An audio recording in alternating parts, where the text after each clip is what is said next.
Welcome back, everybody, to another installment on Special Educator. We got another tips and tricks entry here for you. When we get over here, go through the business. Welcome back. I am your host, Tom Hankins, instructor, tutor, consultant, and musician. Welcome to the Special Educator series, where critical thinking with a twist is our motto. Let's get a little bit here business out of the way. How do you look us up? How do you find us? Website is tsegrp.org. Again, tsegrp.org. Emailing us directly is host@tsegrp.org. Again, host@tsegrp.org. Reaching out to us on social media. Facebook and X are the same at tsegrp, at tsegrp. YouTube is a little different at tsedgrp, again, tsedgrp. Instagram, you got to spell the whole thing out. The Special Educator. Again, The Special Educator. Before we get going with the presentation, one more point of business, our call to action.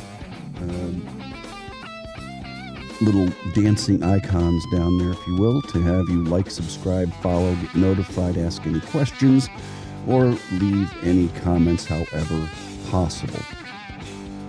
So, like I said, today's interest for tips and tricks is going to be about taking notes. Since you already know the contact information, let me turn that off there.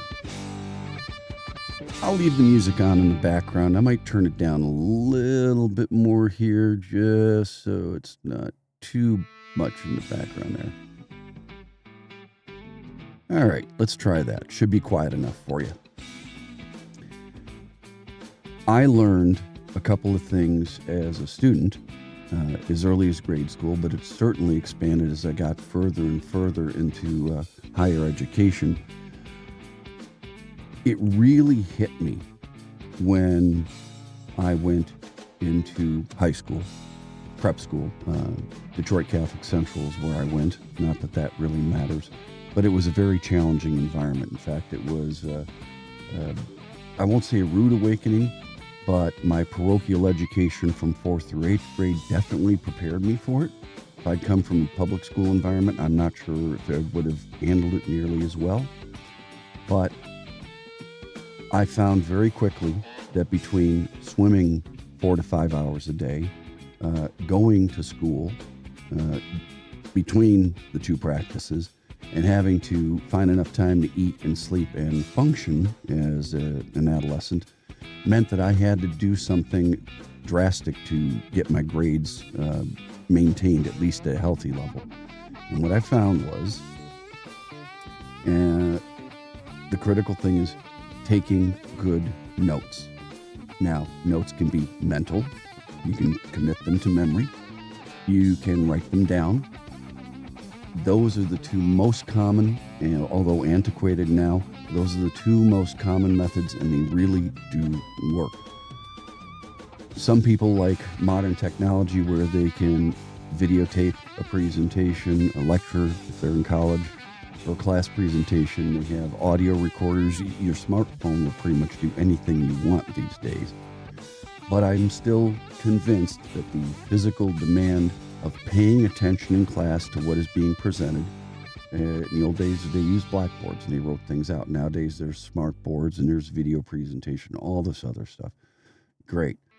It still doesn't change the fact that you want to take notes that focus on what is presented in class, not so much about what is in the books. You can always go back and read a book. You can never go back to a class unless you're going to record it. But the key thing is this.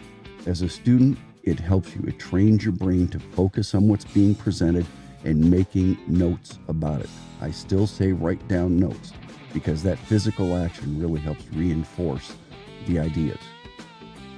So as a student, I would go back to my notes and I would read through that, and 90% of anything that's going to be asked about or tested or quizzed on is going to be in your notes if you take good notes.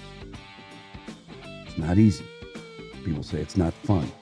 I remember in college, I had pretty good penmanship. I could write fairly clearly, but my demand in college was such that I had to learn to write notes while looking at whatever is being presented, usually whatever is up on the board.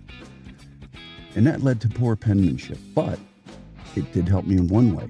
I could read my own notes, but nobody else could.